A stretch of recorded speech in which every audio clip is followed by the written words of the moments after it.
네, 오늘 또 참 많이 오셨습니다. 예, 환영합니다. 애터미는 성공할 수 있는 객관적 조건을 갖추고 있습니다.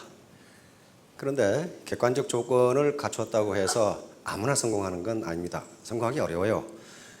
그러나 그 어려운 게 무슨 학력이라든가 경력 그런 걸 가지고 어렵다 싶다, 무슨 미적분을 푸는 식으로 어렵다 싶다가 아닙니다. 자기의 인내력이 버텨낼 수 있느냐 하는 문제하고 관련이 있습니다. 끝까지 존버정신이 뭔지 모르는 분은 스폰서에게 물어보시기 바랍니다. 존버정신을 가지고 버티면 성공하실 수가 있습니다. 멀뚱멀뚱한 아가씨는 잘 모르는 모양인데 제가 설명을 간단히 해드리면, 우리 이 세민 스님이라는 분이 계십니다. 아시죠? 나는 이승만 박사, 초대 대통령이신 이승만 박사 이후에 그렇게 학력이 좋은 분은 내 처음 봤어요. 대전에서 고등학교 나와서 영화가 하고 싶어서 미국으로 대학 유학을 가서 UC 버클리를 아마 나왔을 거예요. UC 버클리만 해도 그 하나만 나와도 세계적이거든요. 근데 또 프린스턴 나오고 하버드에서 박사학위를 했단 말이에요. 그렇고 지금 보스턴에서 대학 교수하고 있거든요. 근데 직업은 스님. 그분이 포천에 계시는 이회수 선생님을 찾아가셔가지고, 선생님, 요즘 젊은이들이 대학을 졸업해도 일자리가 없고 이 문제를 어떻게 해결해야 되겠습니까? 어떤 정신을 가지고 얘기하면 좋겠습니까? 근데 이회수 선생님이 생각도 안 해보고 존버 정신으로 얘기해야 됩니다, 이랬단 말이에요. 그러니까 이 혜민 스님은 철학자인데, 자기가 철학에서 들어보지도 못한 정신이 있거든. 그래서 그런 정신이 무슨 정신입니까? 그러니까 존나게 버티는 정신입니다. 그러니까 존버 정신을 가지고 버티면은 언젠가 성공할 수 있어요. 그런데 애터미 사업을 통해서 경제적 빈곤에서 자유로워지는 것, 자유를 얻는 것은요, 그렇게 쉬운 일이 아닙니다. 우리가 일제강점기에 거기에서 벗어나서 자유를 얻기 위해서 우리 독립사들이 얼마나 많은 피와 목숨을 바쳤습니까? 그렇게 되는 거예요. 지금 우리 영화계를 강타하고 있는 영화가 있죠. 뭐죠? 명량. 이순신 장군의 명량 대첩을 이야기합니다. 제가 보니까 이 명량에 대해서 한 2년 전에 강의를 했더라고요. 2012년 10월인가 12월인가 강의를 했더라고. 그런데 그 전투가 엄청나게 중요한 게, 이순신 장군이 모함을 당해서 이제 백의종군을 하게 됩니다. 다시 말하면 삼도 수군 통제사, 지금 같으면 해군 총사령관을 이등병으로 강등시켰다 그런 말이에요 지금. 그래가지고 원균이라는 분이 조선 수군을 지휘하는데 완전히 일본에 패해가지고 거북선은 다 부서지고 우리 판옥선 한 150척 침몰해버리고, 그리고 우리 수군 2만 명이 전사해버려요. 그리고 원균도 도망가다가 일본 사무라이에게 맞아 죽어. 그러니까 원균 장군이라고 하기도 좀 힘들지만은 그 양반 일생을 보면 도망만 다녔어요. 계속 도망만 다니다 결국 도망다니다 죽었어. 그 당시 팔도 도원수를 하고 계시는 권율 장군이 얼마나 화가 났으면은 가서 외선을 맞아서 싸우라고 지시를 하는데 안 싸워. 그러니까 원균을 불러다가 곤장을 쳤어. 곤장을. 이놈아 나가서 싸우라는데 뭐 꾸물거리고 있냐. 나가서 싸우다가 죽은 게 아니라 도망가다가 다 부서져 버렸어요. 도망가다가. 그래가지고 판옥선 12척이 남았어요. 판옥선. 그러니까 거북선은 다 침몰해버리고 판자로 만든 배 판옥선 12척이 남았다고. 그러게 되니까 그 당시 임금님이시던 선조, 우리의 참 조상 임금님이시지만은 나는 그 영감탱이 그렇게 부르거든요. 이순신을 그때나 놔줘. 지금 수군 수만 명이 다 전사해버리고 몇 명 남았냐? 120명 남았어. 120명. 그리고 배 12척, 판옥선 12척, 거북선은 한 척도 없고. 그때야 이순신을 다시 수군 통제사로 임명을 합니다. 근데 선조 임금님이 이제 약간 우리끼리 있으니까 그 영감탱이가 생각해 보니까 한심하거든. 그 당시 일본이 몰고 온 군함은 333척이에요. 우리는 12척. 그리고 그 뒤에 일본에 포진하고 있는 군함은 1000척이에요. 근데 우리는 12척, 판자베 12척. 아무리 이 무능한 영감탱이라도 1000척하고 12척하고는 상대가 안 된다는 그 계산을 했지. 그렇죠? 그래가지고 그 수군 해체해가지고 권율장군 밑으로 들어가라. 그렇게 밀지를 내렸어요. 그러니까 오늘날 같으면 뭐예요? 해군을 없애버려라. 그 말이에요. 그러니까 이순신 장군이 선조에게, 선조 임금께 장계를 올립니다. 보고서를 올려요. 그 장계 중에 이런 말이 있어요.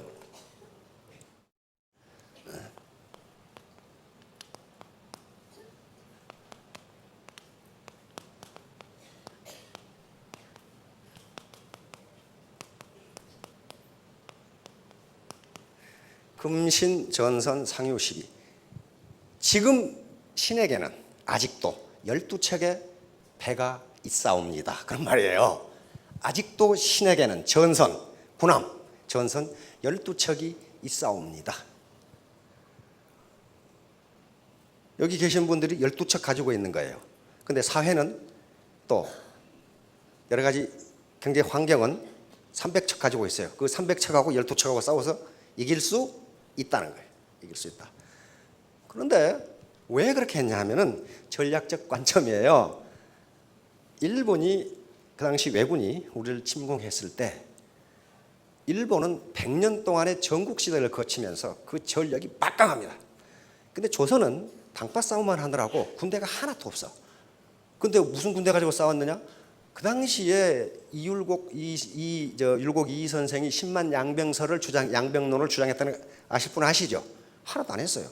그럼 10만 양병론이라는 게 무슨 말이냐면 그 당시 군대가 있기는 있는데 전부 다 무슨 왕궁 수비하는 군대. 안 그러면 뭐 지방의 관하 수비하는 것이지 전투 병력이 없어.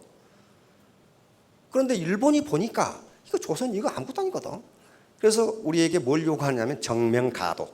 우리가 명나라를 칠 때니 네 길을 빌려달라. 그 말은 뭐예요? 너희는 지레 항복하고 너희하고 우리하고는 잽이 안 되니까 지레 항복하고 명나라를 치러 가겠다 그 말이에요. 근데 조선 입장에서 뭡니까? 주권 국가가 그 말도 안 되는 얘기잖아요. 그래서 웃기지 마라, 웃기지 마. 그러니까 침공을 한 거예요. 무려 16만이 동내로 상륙을 합니다. 상륙전을 감행합니다. 그 당시 16만이면요. 마치 노르망디 상륙 작전 300만하고 맞먹는 거예요. 조선은 군대가 하나도 없는데 초총으로 무장한 왜군 16만이 동내성으로 진격을 해서 상륙을 합니다.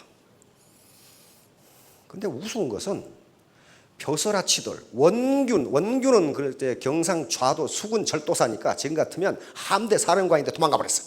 아주 도망의 천재 도망가 버렸어요.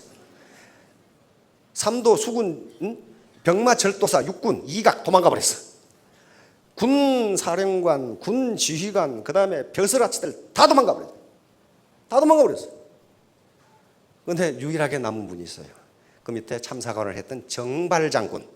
부산 시내 정발장군 동상 있죠. 못 보신 분은 부산에 가보세요. 부산 동구에 가 있어요. 부산 동구에 사거리에 정발장군이 손을 들고 계십니다. 정발장군 혼자 왜군이 16만을 상대로 전투를 벌여서 옥세를 합니다. 거기서 옥세를. 그 당시 그림에 보면은 아녀자들도 지붕에 올라가서 기왓장을 내립니다. 왜? 왜군하고 싸우려고. 왜군 조총을 가지고. 근데 이각은 육군 사령관은 도망가, 해군 사령관은 도망가, 별사다치는 다 도망가. 마찬가지 동네가 함락되고 부산진 전투가 시작되는데 거기서 다 도망가 버리고 송상은 부사인 송상은 장군만 남아서 거기서 역시 민관 3,000명이 전사를 합니다. 그런데 일본이 계산을 못한 게 뭐냐 하면은 왜군이 그 당시에 조선의 문화를 몰랐어. 일본은 상대방의 사령관이 다시 말하면 영주나 사무라이가 죽으면 그 밑에 백성은 이긴 놈한테 붙어서 충성을 다해. 그러니까 조선에서도 군 사령관이 도망가 버리고 그 다음에 벼슬아치가 도망가 버렸으면 백성이 자동적으로 자기들한테 복종을 해야 되는데 맨날 당하고만 살던 백성이 죽어라고 항거를 해. 그래서 이상한 놈들이야. 그걸 계산을 못한 거예요. 금방 조선을 먹을 줄 알았는데 벼슬아치들은 다 도망가고 없는데 백성들이 죽으라고 싸우는 거예요. 그다음에 또 한 가지 계산을 못한 게 이순신을 몰랐어요. 이순신을 몰랐어요. 16만이 상륙작전을 감행했으니까 그러면 그 보급선이 얼마나 많아야 되겠어요. 그렇죠? 보급이 없으면 군대는 죽거든. 그런데 이순신이 보급선을 차단해버린 거예요. 그럼 어떻게 해야 돼? 왜군은 현지에서 군량미를 조달해야 돼. 현지에서. 그렇죠? 현지에서 이순신이 뒤를 차단해버렸으니까 조달해야 돼. 그럼 어떻게 돼? 왜군은 현지에서 군량미를 조달해야 돼. 그렇죠? 어디 우리 사장님 같으면 그러면 어디를 점령해야 되겠어? 애군 가등청정 제1군 사령관이라고 내가 갓도 기요마사다 하고 어디를 점령해야 되겠어요? 갓도 기요마사 사령관. 경제적 자유를 얻으려고 하니까 모든 걸 점령을 해야 돼 지금. 그렇잖아요. 에? 어디를 점령해야 돼? 에? 에? 그러니까 거기 어디예요? 예, 호남을 점령해야 돼. 호남을 점령해야 돼. 이순신 장군이 대감에게 보낸 편지 중에 그 말이 있습니다. 양무 호남 시무국가. 호남이 없으면 국가도 없다. 그거예요. 호남을 점령하려면 왜군은 어떻게 해야 돼요? 진주성을 쳐야 돼. 그렇죠? 진주성을 쳐서 남원으로 해서 호남을 점령할 수 있어. 그래서 진주성에서 전투가 벌어진 거예요. 다 도망가고 의병들이 싸웠습니다. 김시민 장군이 지휘하는 의병. 에? 불과 한 2, 3천 명 가지고 수만 명을 격파해버린 게 바로 임진왜란 3대첩의 하나인 진주대첩이에요. 진주대첩에서 싸운 의병들은 주로 어디 사람들이냐 하면은 호남 사람들이에요. 나주 의병들이에요. 그 당시 의병장들은 전부 다 누굽니까? 선비들이에요. 그래서 전략을 알아. 진주성이 떨어지면 남원성이 위험하고 남원성이 떨어지면 호남이 먹힌다. 그러면 국가가 먹힌다. 이렇게 생겨요. 국가가 먹힌다. 그래서 전부 그 기생 누굽니까? 논개는 어디 사람이에요? 전라북도 사람이죠. 남원 사람이에요. 그쪽 사람이에요. 왜? 자기 이 남편이 부산가 그랬죠, 군수가. 그러니까 따라서 이쪽으로 진주로 온 거예요. 그래서 진주성에서 전부 옥세를 합니다. 자, 그러니까 그 진주 대첩이에요. 다음에 또 일본군이 더 많은 12만을 가지고 공격을 해서 나중에 함락이 되죠, 정유재란 때. 그리고 남원성에 함락이 돼요. 남원성에 가보면 많은 의총이 있죠. 그래서 남원 그 은민들이 그다음에 군민들이 옥세를 하면서 막아냅니다. 하여간에 그래놓고 이순신이 가보니까 12척밖에 없어. 다 때려 부서지고 12척밖에 없어. 그런데 거기서 막지 않으면 왜군의 전략은 뭐냐면요, 조선 왕조에서 전략은 육지에 길을 만들지 않는 전략이야. 그리고 강에 다리를 놓지 말라예요. 바로 그런 전란에 대비해서 한양으로 접근하기가 어렵도록 길을 만들지 않았어요. 그러니까 왜군이 가만히 보니까 한양을 점령하는 가장 중요한 방법은 서해로 돌아서 한강으로 해서 한양을 점령해 버리면 돼. 굉장히 쉬워. 그렇죠? 그러려면 반드시 남해 바다를 통과해야 되는데 여기에 이순신이라는 사람이 있단 말이에요, 지금. 그런데 잡혀 들어가 버렸어. 그래가지고 다 때려부숴서 12척 남았어. 다시 선조라는, 좀 말하기는 그렇지만 영감탱이가 이제 보냈어요. 그래서 야, 내가 봐도 한심하니까 판잡의 12척 가지고 어떻게 333척을 대항하느냐. 그러니 차라리 수군을 없애버리고 권율 장군 밑으로 들어가라. 그래서 이 장계를 올린 거예요. 신에게는 아직도 전선 12척이 있사옵니다. 비장하지요.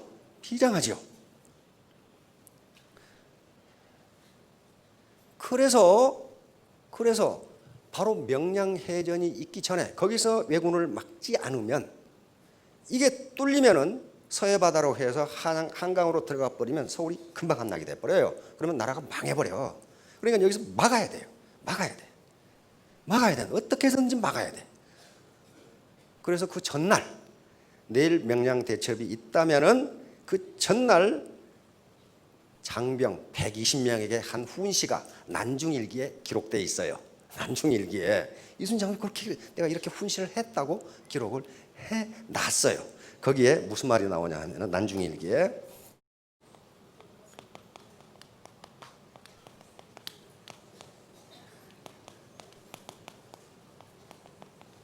이런 말이 나와요. 필사즉생, 필생즉사. 죽기 살기로 싸우면 살고 요행이 살려고 하면 죽는다. 이 말이에요. 이 말은 이순신 장군이 하신 말씀이 아니고 병법에 이르기를 이렇게 돼 있어요. 그러니까 이순신 장군은 중국의 옛날 병법을 다 보신 거예요. 병법에 이르기를 이렇게 돼 있다. 그러니까 여러분들이 빈곤에서 탈출하시려면 어떻게 해요? 필사즉생. 죽을 각오를 사고 싸우지 않으면요, 그 빈곤이라는 놈이 워낙 강적이어가지고 잘 항복을 안 해요. 그렇게 싸워야 돼. 근데 지금까지 죽기 살기로 애터미 사업을 해가지고 내 죽은 사람을 한 사람도 못 봤어. 안 죽어. 안 죽는다고. 그게 안 죽어요.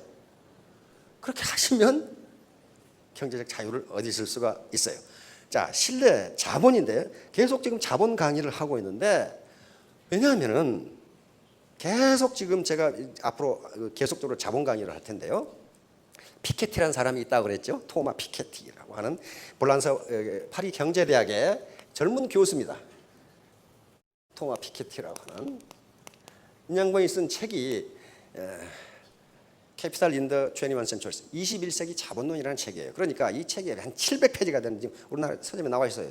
영어로 된 건데, 원래 불어로 된 걸 영어로 번역해서 우리나라에서 저 한글로 번역하고 있다고 그러는데, 금년 가을에나 나온다고 그러면 책이 워낙 크니까. 그런데 그 책이 미국에서 출판되자마자 센세이션을 일으키면서 수십만 부가 팔려나갔거든요. 그러면 학자만 사는 게 아니라는 거예요. 그게 전문 경제학 서적이에요. 제가 읽어봤는데 전문 경제학 서적인데도 미국 국민들이 그렇게 사본다는 것은 거기에 들어있는 메시지가 굉장히 센세이셔널하기 때문에 그래요. 그 피케티는 무슨 책상에 앉아서 자기 생각을 쓴 게 아니고 세계 지금 유수한 20개 나라에 200년에서 300년 된 경제 데이터를 분석해가지고 이렇게 됐다는 걸 결론적으로 말했어요. 그 결론이 뭐냐면 간단해요.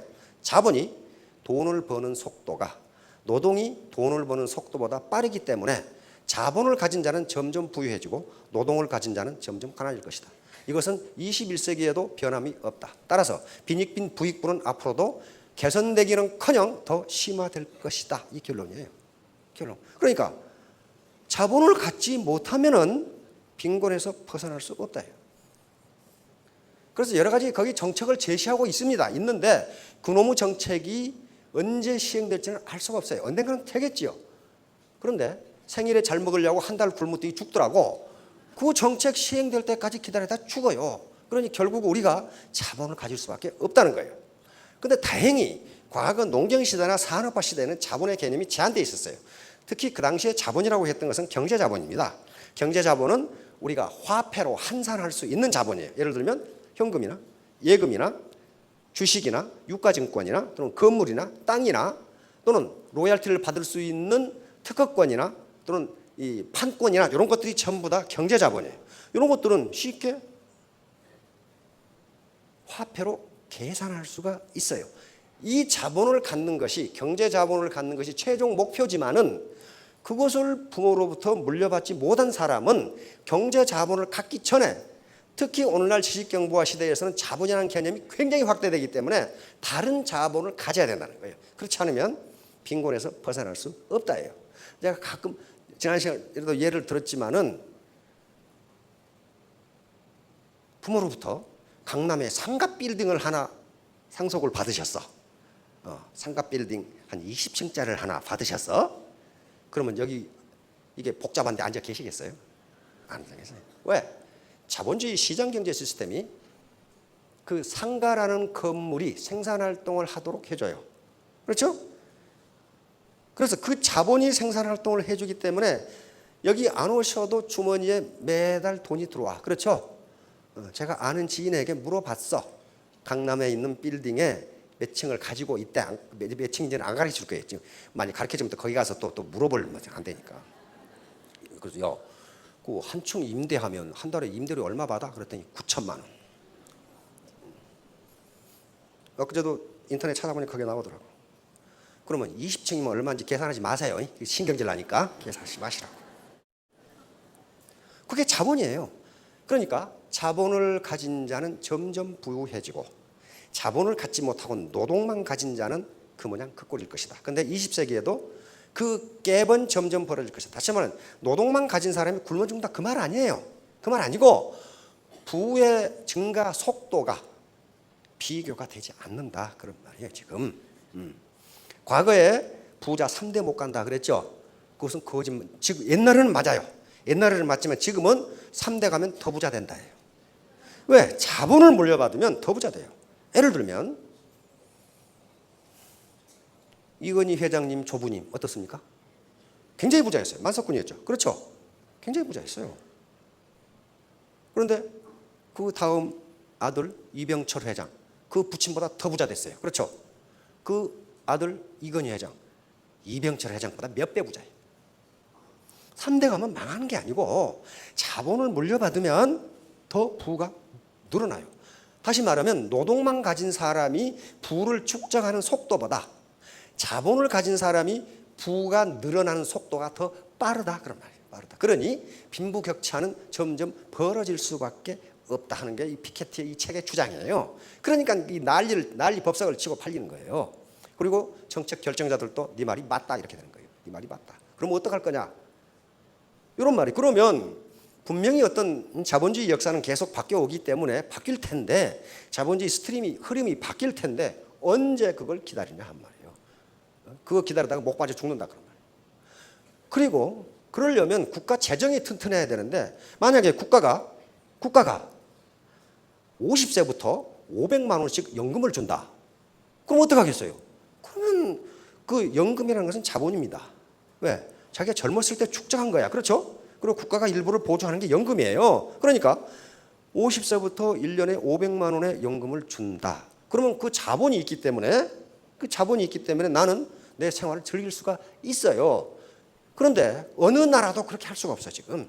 특히 우리나라의 재정이라는 게 키 큰 놈 짧은 이불 덮는 것하고 똑같아서 발을 덮으면 가슴이 나오고 가슴을 덮으면 발이 나오고 지금 그 모양이기 때문에 자기가 이불을 만들 수밖에 없어요. 그 이불이 뭐예요? 자본이에요.